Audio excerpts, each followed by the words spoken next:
Hey guys, today I'm going to be talking about the different microneedling devices, the Qure Micro-Infusion device, a Dermaroller specifically, Amber, the Dr. Pen device, and also Banish's microneedling device. You guys know I started my business back in 2012. Banish was one of the first at-home microneedling devices, and since then we've iterated so many times on the microneedling device, and I think it's really important out there because there's so much fake news, and you know, AI, ChatGPT, it's great, but sometimes it's not always the most accurate source of information. And as somebody who's been on the ground, like running this business, and I've only sold like microneedling device for the past 12 years, all I know is microneedling device, and I feel like I can give more advice as to like the products out there and what they do for your skin as somebody who has suffered, you know, my entire life with acne scarring. So I just want to make sure that we're getting the right information here. So I will be talking about kind of the pros and the cons of each feature, and at the end of the video I'll have a pricing of all of them because it really depends on when you buy the device, all of that. But for the most part, the pricing is all kind of comparable, to be honest, except for the fact that with some of these devices you do have to replace the whole new device. So the first device I'm going to review is the Qure one. And the Qure one, I mean, there's different brands of micro-infusion devices. There's Glove Microneedling, Ceranova Microneedling, but they're basically similar in that they have this kind of mechanism where you have a vial and you dump the vial of the serum and then you pour it in the device, and then in here there is holes in the microneedling device, and then there's needles, the gold-plated needles that come through it. Now, my manufacturer for the Banisher is the largest manufacturer of microneedling devices out there. He makes all the devices. The owner, like his company, makes all the devices for Dr. Pen, for a lot of the professional treatments, and I believe most of his business is from the Dr. Pen, but I've been working with them since 2012, iterating, creating different molds of different microneedling devices. So I'm pretty sure they manufacture everything I'm talking about here. And it's okay to know this because for the most part, everything that you buy is made from the same manufacturer. Like, if you guys don't understand manufacturing, most brands subcontract a manufacturer to make their product. Appliances, for example, most of the appliances, or what is it, like Whirlpool is owned by this brand, is owned by this brand. They're all kind of like the same brand, and they're basically made under the same manufacturing plant, but they're labeled differently, right? Microneedling is also very similar in that. So when people are telling me that their product is made somewhere where I know specifically there is no microneedling manufacturer there, because I have traveled the world to talk to these people and find places, there's not that many people who manufacture microneedling devices, okay? So I want to say that. And anyone who's like trying to say that their manufacturer is like X times better than another, no, there's a huge startup cost, and this is why this manufacturer manufactures it for most products. And also my Banisher has patents on it, has a lot of legal protection around it, so I'm not really afraid of, you know, people finding this out, because good luck trying to sell it, okay? Good luck trying to replicate my huge ass steel mold and selling it. Okay, but anyways, I do believe it's probably the same manufacturer that manufactures the Qure. In 2017, I was given a sample of a micro-infusion device, and I basically said no because as somebody in the space, the product needs to make sense for me, right? And it didn't make sense as to why you would put the serum in the vial and then microneedle spot and then move it around the face. It always made better sense for you to microneedle a spot, then put the serum on, then if you want you can clean it, change the head, do whatever, then microneedle another spot, and then put the serum on. You know, as somebody who has struggled with acne all of my life, I didn't want to like cross-contaminate, okay? So I said no as early as 2016, 2017 when the first sample micro-infusion came out, and now it's been a lot more popular. And so I do not recommend micro-infusion for people who have acne because of the fact that you do not want to bring something from one portion of the face that is breaking out into another portion, right? A lot of times people might have like pustules under their skin. As someone who suffered with acne all my life, having deep cystic acne under my skin, but you don't see it, right? It's kind of like erupting, you know, like the erupting cystic acne. So if you're going to microneedle and you're going to use a serum in there, then there's just the risk of spreading it other places, right? So that was the huge reason why I did not decide to go into the microinfusion route. The second thing, it is kind of wasteful because you do have to use the whole vial of serum, and I don't know what you do like after you microneedle your face. I don't know what you do with the leftover serum. I guess you have to use it that day.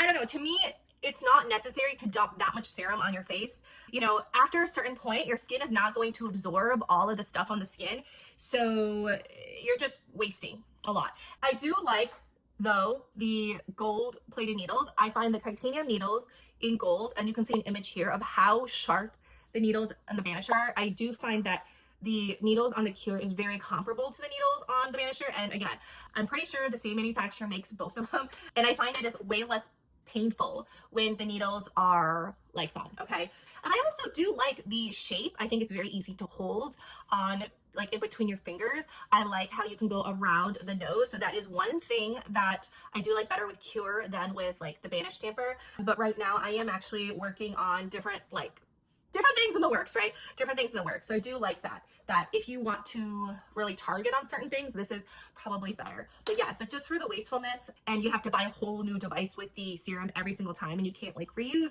you can't clean it, you know, it would not be my first choice. Okay, the next product is the Amber Dermaroller, and I'm not calling out Amber specifically. Okay, there's a ton of different Dermaroller devices out there on the market. Amber is one of the most popular ones. Now, the thing about the Amber one, okay, that I did not realize was was very painful for me to roll this on my skin. I have been microneedling for like 13 years. And as someone who's been microneedling for that long, this was actually pretty painful. And the reason why I realized it was painful is because it's the stainless steel. So on their website, they list it as a medical grade stainless steel. But I have found that stainless steel microneedling devices are more painful in general.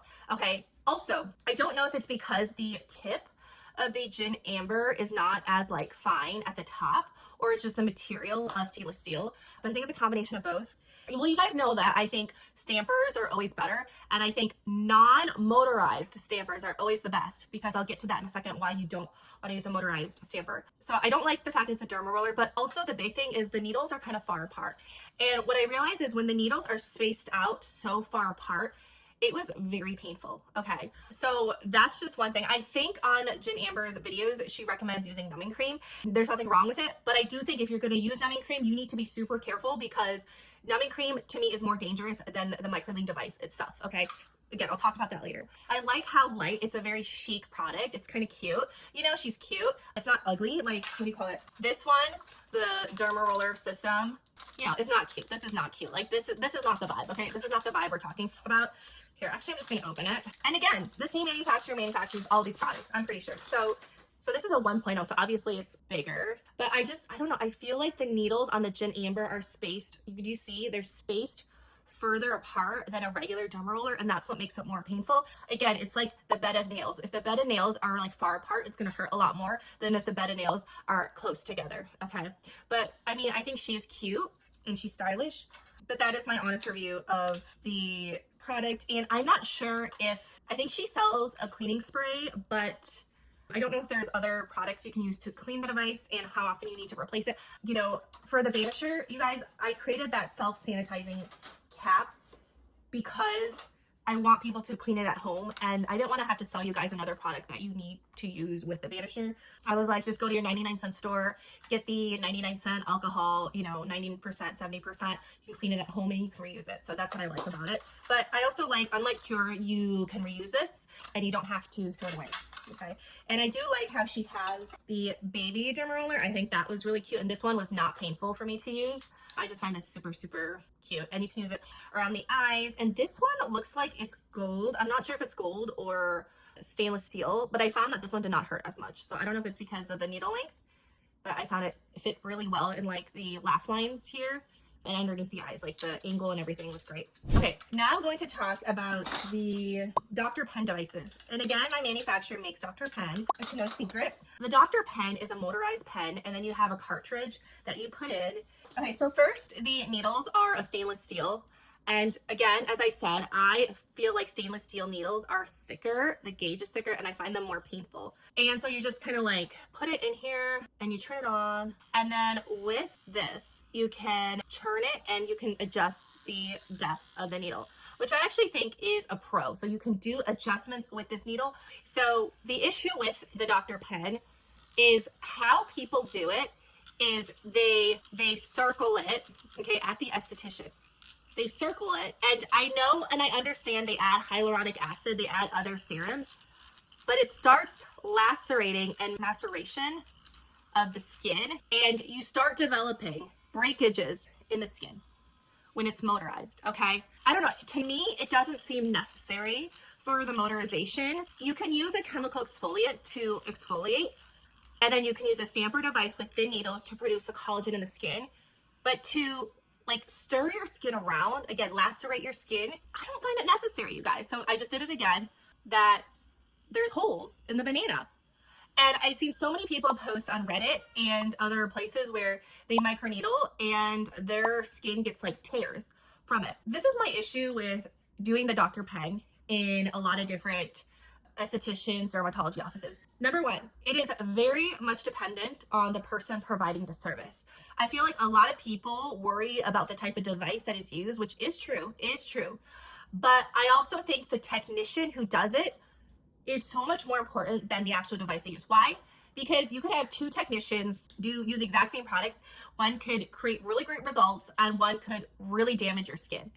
And if they are not careful and if they don't understand your skin, if they don't use enough slip, so when you do this, you usually use a hyaluronic acid serum.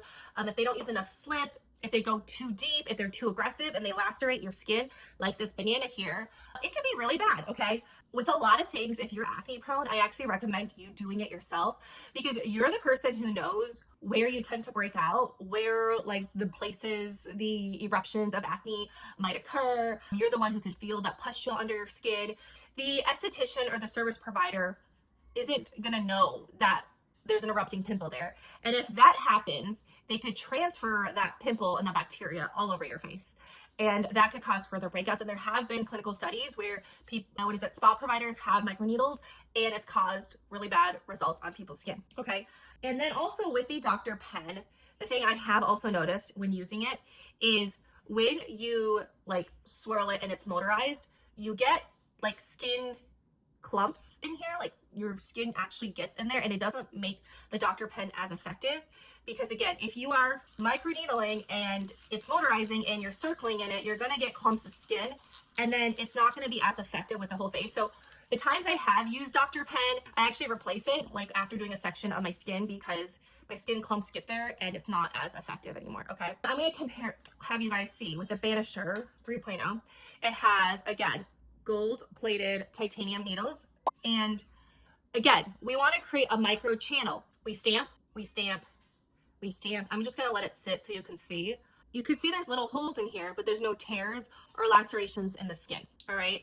And I think that is important to know. As somebody who scars very easily, I have a very weak skin barrier because I have eczema. I can't do treatments that cause my skin to do this. All right. And I will also say the thicker needle on the Dr. Pen has caused scarring on my face. And this is why I want to share my experience of using different size and different needles and different microneedling devices because I'm somebody who scars over everything. Every single pimple has left a scar in my life. Even a paper cut will leave a scar, right? And if you're not using a device that is suitable for your skin, it is going to leave a scar. So I'm going to show you an example here. You can see these dots, right? These two dots. This is not pores because pores are here. These are actually scarring from using the Dr. Pen because the needle is thicker. And you can see the needle, you can see all the gross banana. And I just did it for like 10 seconds. You can see that the needles are much thicker on the Dr. Pen. So for me, it caused more scarring. Also with the Dr. Pen, most people use numbing cream. Again, there's nothing wrong with using numbing cream, but I do think numbing cream is actually more dangerous than microneedling devices because some people have very, very adverse reactions to numbing cream. I mean, it is a form of like anesthesia, right? So it is like a derivative of anesthesia and some people don't react well to it. So I would do more research into that. I'll do another video about numbing creams. So for the Banisher, I think the weight and the grip is really, really good. When I was developing this, I actually tested it myself. And I actually sent the actual molds to my team and I was like, what do you think of this grip? What do you think of this grip? And we also put different weights in the device because I wanted it to have some weight. I didn't want it to be like a flimsy, like plastic pen. And also the way it's designed, okay, it is in a cone shape, conical shape. Why? Because I wanted it to, when you press, it kind of pushes into the skin. It almost bounces in there a little bit. You get a nice like push into the skin. With a lot of these devices, especially with the Dr. Pen and the Dermarollers, you're just you're just doing that, okay? Causing lacerations in the face. This one, you just stamp, push, get out, that's it. Stamp, push, get out, that's it. Stamp, push, get out, that's it, right? So that was that. 77 gold-plated titanium needles. And then most recently, we have the replacement heads that come out to be less than $20 per head. Okay. The sanitizing cap is to clean the device, and this is how I designed the Banisher 2.0 because I'm somebody that is a clean freak, and if you do want to clean your device mid microneedling, you can do that, and you don't need to buy any specific cleaner for it. Like, there was an idea to sell a specific cleaner, but I was like, you guys, if it doesn't make sense, I'm not going to just do it just to make more money. Like, I think you have to understand that of me. Like, I say no towards almost every product that comes across me, like any formulation, I pretty much say no. And we constantly discontinue stuff because I always want to focus on and like reinvest money back into improving what we already have and making sure the quality is good versus just launching whatever is like trendy, right? So that's why I've always said no to microinfusions, no to motorized things so far. And in the Banisher, in the Banisher box, you get 2 also replacement heads that you can use. And then we also sell packs of these replacement heads that you can use. Now, it's also very important to, whichever microneedling device you're using, obviously the Dr. Pen, you have to buy new cartridges every time. I feel like the Dermaroller, you do need to replace frequently. The Qure, you have to throw away every time. The Banisher heads, you do need to replace, but you can get away with reusing it a few times before you replace it. I know times are tough. I'm not going to tell you you need to buy a new head every single time to make more money from you. I do believe that you can clean it if you follow the proper usage, but please, please, please don't use it like a lot of times. Like, don't use it definitely no more than 8 times. For your full face, definitely no more than 4 times. Like, don't just like reuse it recklessly and cause more damage and injury to yourself. It's not worth it. But you know, I wouldn't be completely honest if I said you have to buy a new head every time or you're not gonna or it's not gonna work. Like, I'm not in something where you have to dispose of it and buy a new one. To me, that doesn't feel right. That doesn't sit right with me. But I also want you to not harm yourself, right? Because the needles are so fine. They're gonna not last as long as something that is like a steel thicker needle. All right. So I'm going to go into the comparison of the pricing. I do know that it kind of changes, but I'm going to do a comparison of the pricing and where you can buy them. But I hope this helps. You guys, if you have any questions or feedback, please let me know. I've been in this business for a long time. There's a lot of fake news out there. AI can be fake. And you guys, I've been in this business for so long. I won the Forbes 30 Under 30 in manufacturing because of my research and knowing all about microneedling devices. I truly, truly believe in microneedling. I think it is far better than really any kind of thing we can do for skin out there. But I want to make sure that everyone's getting the right information. And, you know, with AI and ChatGPT, sometimes the information they pull is not right.